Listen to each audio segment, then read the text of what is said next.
Boa noite, o meu nome é José Flores. Já fiz vários vídeos apenas para motoristas, tentando explicar e denunciar as várias ilegalidades e injustiças do último CCTB. Quem já me conhece já sabe que eu ando desde o ano passado, há vários meses, a fazer uma campanha de protesto contra o novo CCTB, que está cheio de ilegalidades e cheio de injustiças.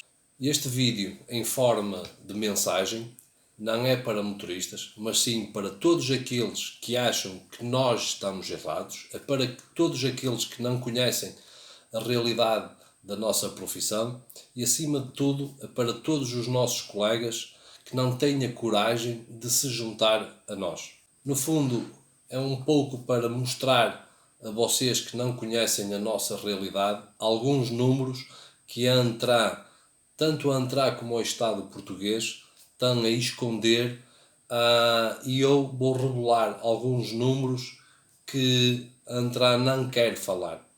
Posto isto, digo já, eu, José Flores, dia 12 de agosto, vou parar o meu caminhão e não peço desculpa a ninguém. Quanto muito posso lamentar esta situação, porque desculpa pede quem é culpado. E eu não sou culpado desta situação. É que se não vai haver caminhões para vocês, também não vai haver caminhões nem para nós, nem para a nossa família. E depois é assim, o padeiro, se fizer greve, pode fazer o seu próprio pão. O mecânico, se fizer greve, pode arranjar o seu próprio carro. O enfermeiro, se fizer greve, pode fazer o seu curativo. Até o médico pode passar o seu próprio, ou prescrever o seu próprio medicamento. Agora, o motorista, o que é que vai fazer com o caminhão? Nada. Portanto, se a greve vai custar para vocês, vai também custar para a nossa família. Agora, quero também dizer a todos aqueles que estão sempre a dizer: não estás bem, muda de profissão. Não, eu não vou mudar de profissão. Só porque o meu país está gerido ou governado por ladrões, eu vou mudar de país. Só porque o meu país está mal, eu tenho que mudar de país ou tenho que lutar por ele. Da mesma forma que eu irei lutar pelo meu país, também vou lutar pela minha profissão. Quando eu decidi deixar de estudar e entrar no mercado de trabalho, eu olhei à minha volta, fiz um estudo das melhores profissões para as minhas capacidades, das melhores profissões dentro daquilo que eu poderia gostar e as mais rentáveis, aquelas que eu poderia ganhar mais dinheiro.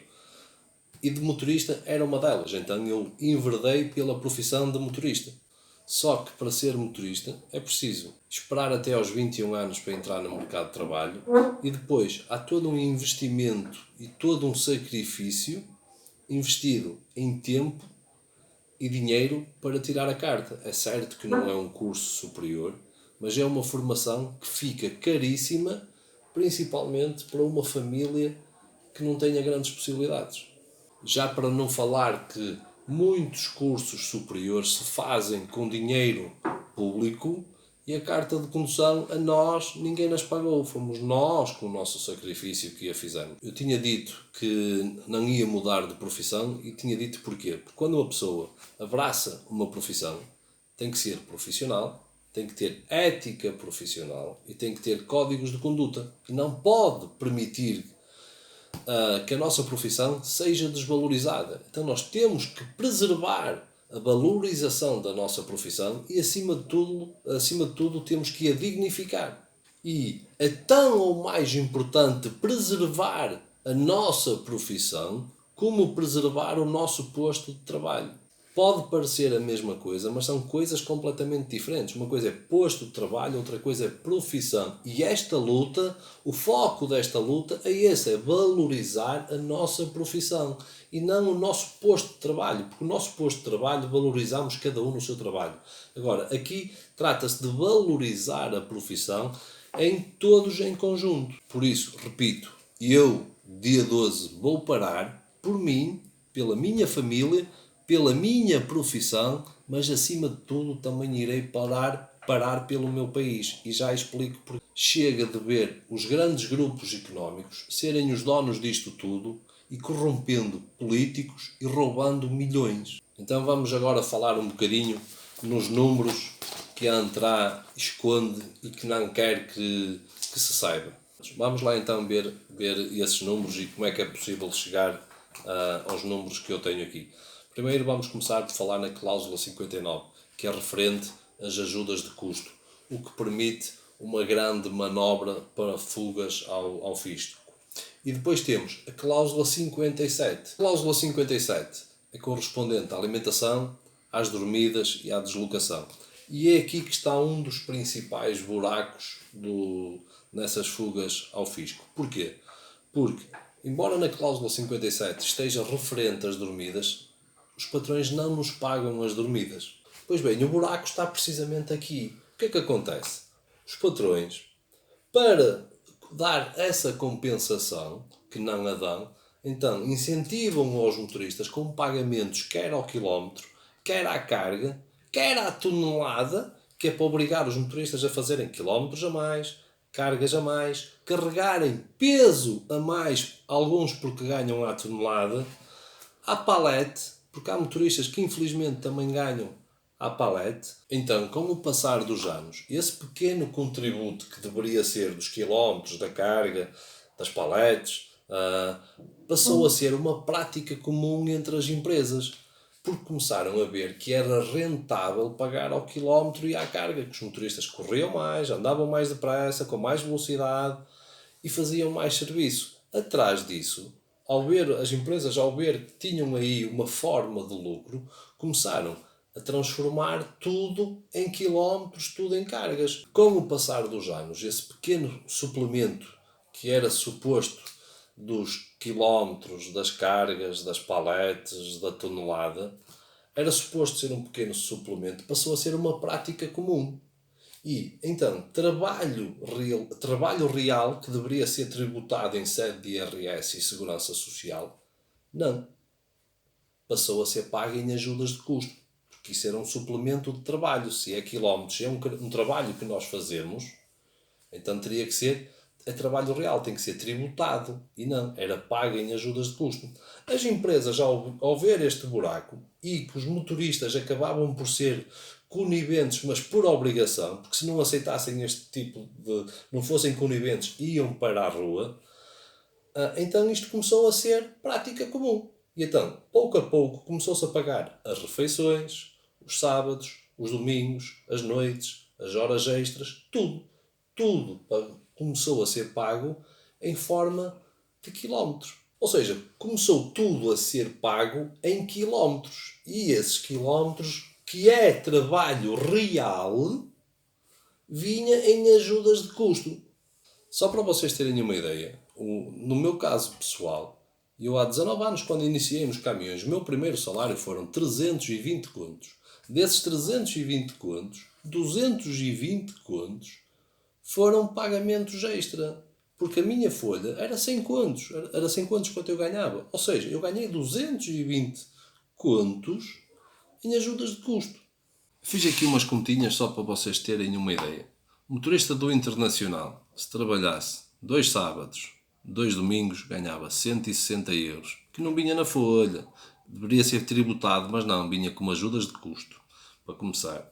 Depois, há um motorista que fizesse 13.000 km a 5 cêntimos o quilómetro, que havia empresas que pagavam bem mais, isto há 20 anos atrás, que é os quilómetros em média de um quilómetro do motorista internacional, estamos a falar de 810 euros, quilómetros mais fins de semana.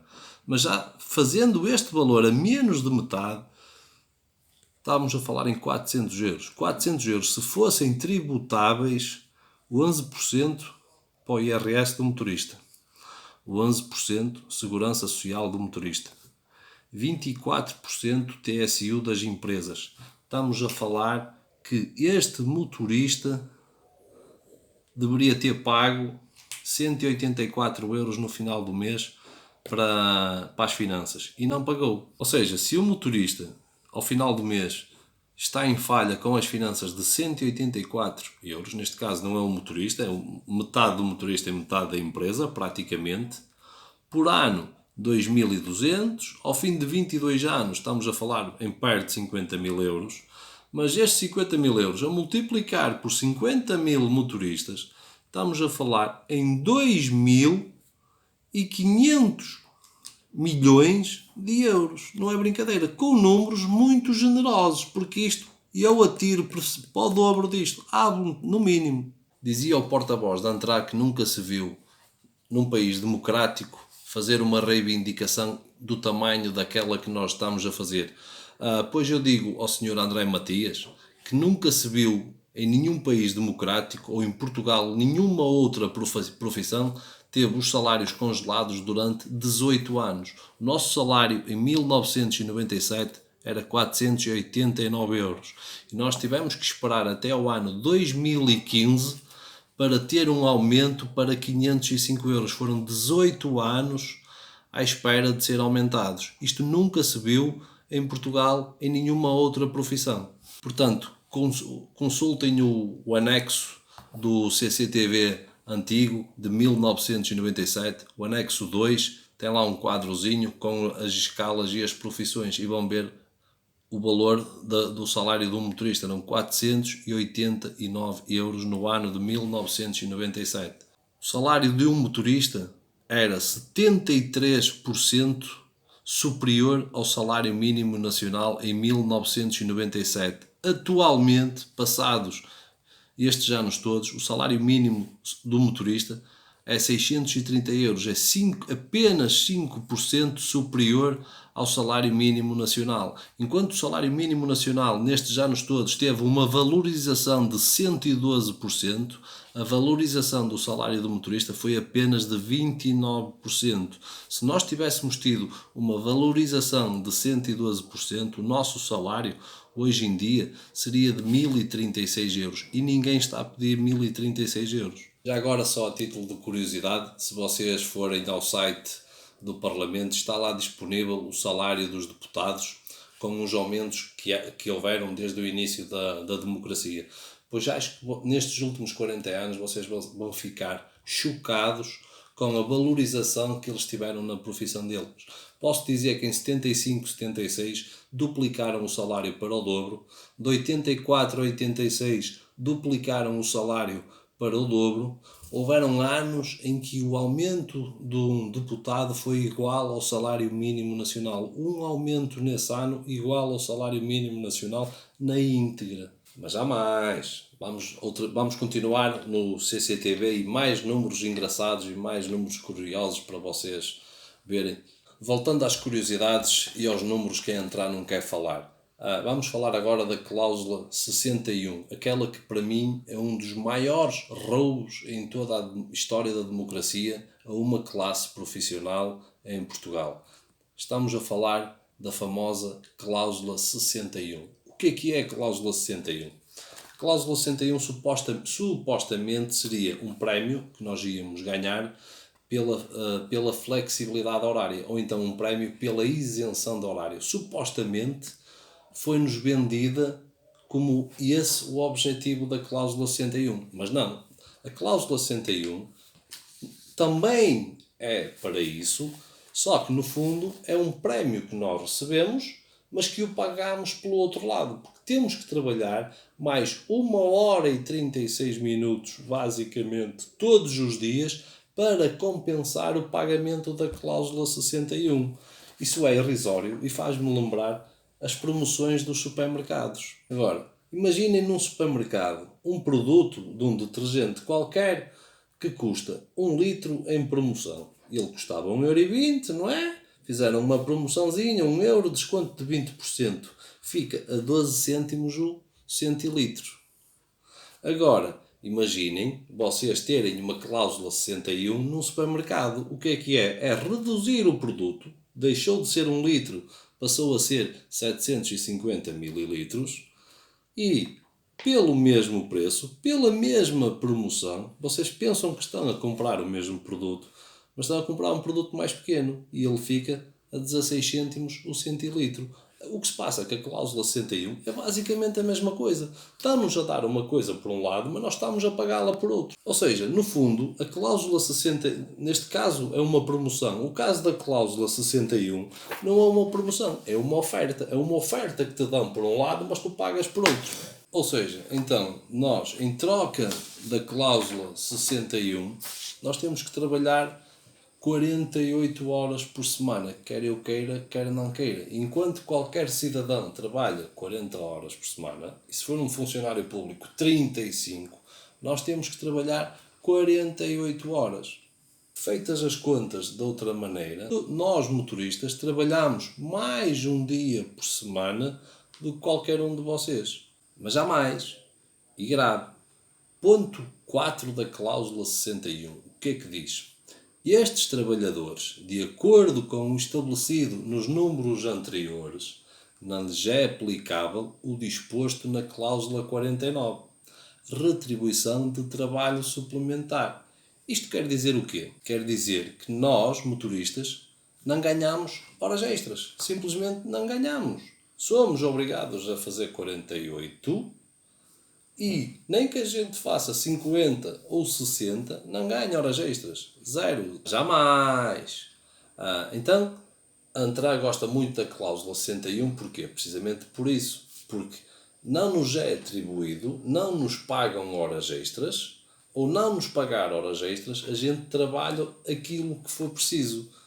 E há uma coisa na lei que limita as horas extras por cada trabalhador. E no máximo, e só em regimes exclusivos, qualquer trabalhador não pode fazer mais de 200 horas extras anuais, seja em Portugal, seja na Europa. Isto é por causa de se preservar certos postos de trabalho.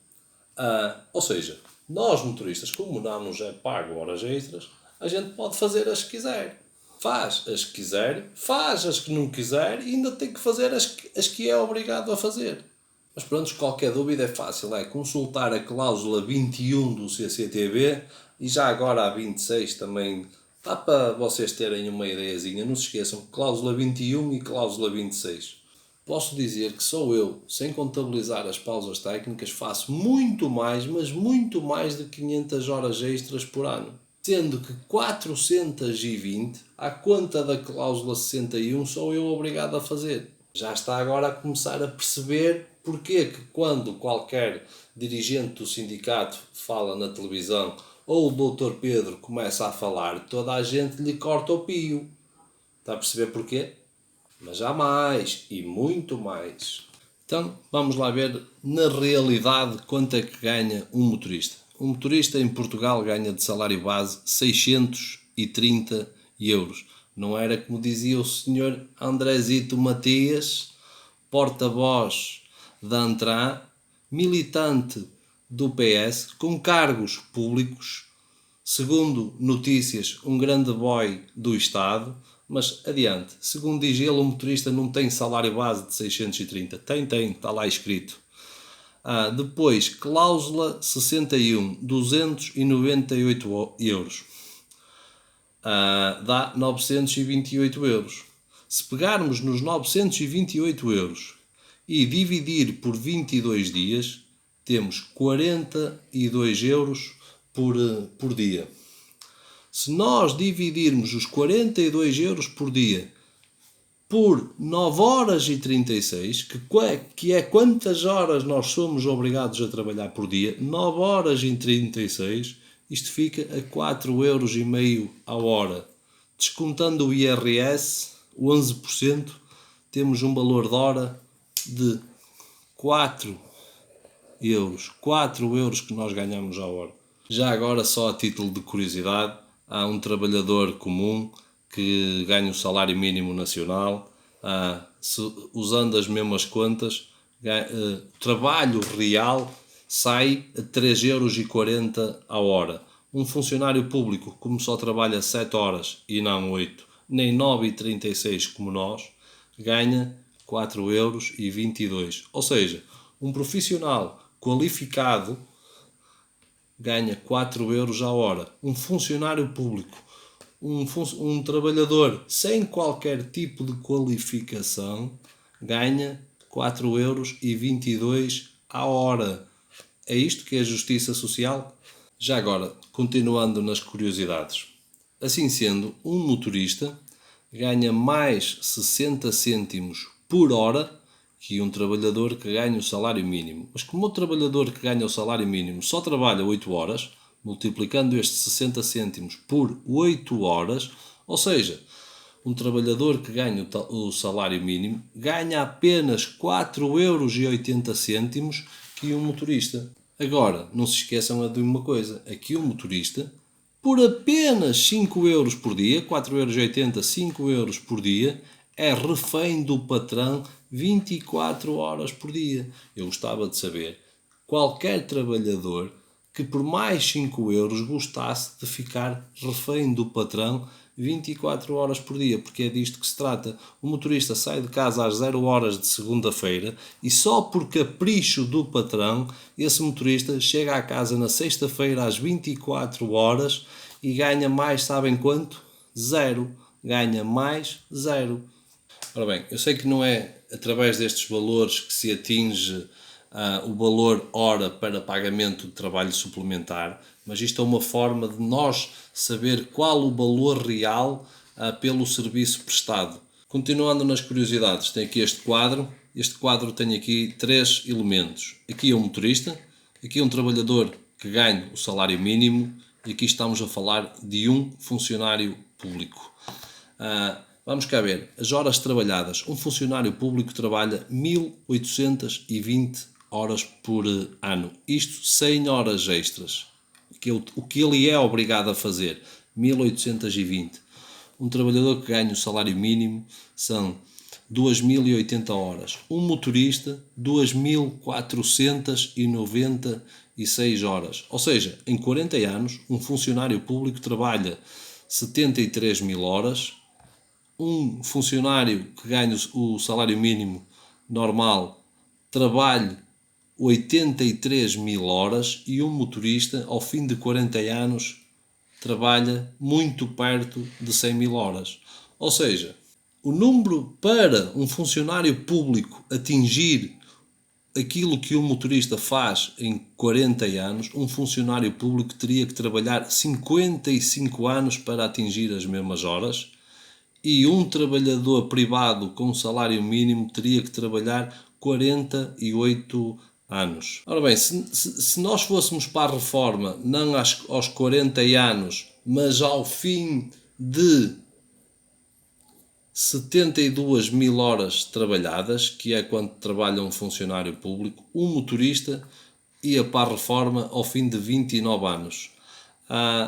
E se fosse ao fim de 83 mil horas, que é quanto trabalha um trabalhador que tem o salário mínimo, um motorista ia para a reforma ao fim de trabalhar 33 anos. Eu já não vou fixar no funcionário público, vou sim fixar num trabalhador que ganha o salário mínimo numa empresa privada. Comparativamente com um motorista, nós motoristas trabalhamos mais 8 anos e mais 15 em relação ao público, mas em relação a um trabalhador do privado, nós trabalhamos mais 8 anos. Portanto, senhor Ministro que está a rever as negociações, que tal em vez de 8 anos transformar isto em 5 e dar-nos a reforma 5 anos mais cedo, visto que a gente trabalha mais 8 anos? Ou seja, em termos proporcionais, se nós motoristas por cada 5 dias trabalhamos mais uma, significa que no futuro a gente vai trabalhar mais anos. Portanto, não é descabida a ideia de atribuírem ao motorista por cada 5 anos de trabalho 1 ano de antecedência na reforma. Muito mais haveria para falar, tinha várias questões ainda queria mostrar, mas o vídeo já está tão grande que não vou falar mais nada. Queria só para terminar dizer, no fundo, afinal, o que é que nós motoristas queremos. Não é mendigar, que nós não somos nenhuns mendigos, nem somos nenhuns coitadinhos. O que nós queremos, no fundo, queremos mais legalidade, queremos mais justiça social, queremos ganhar apenas pelas horas que nós fazemos, queremos muito mais segurança nas estradas, queremos horários dignos para poder chegar a horas e com segurança aos clientes, queremos horários dignos para podermos cumprir os limites de velocidade e deixar de ganhar ao quilómetro, para não haver motoristas com o incentivo a ultrapassar esses limites de velocidade para poderem ganhar mais algum.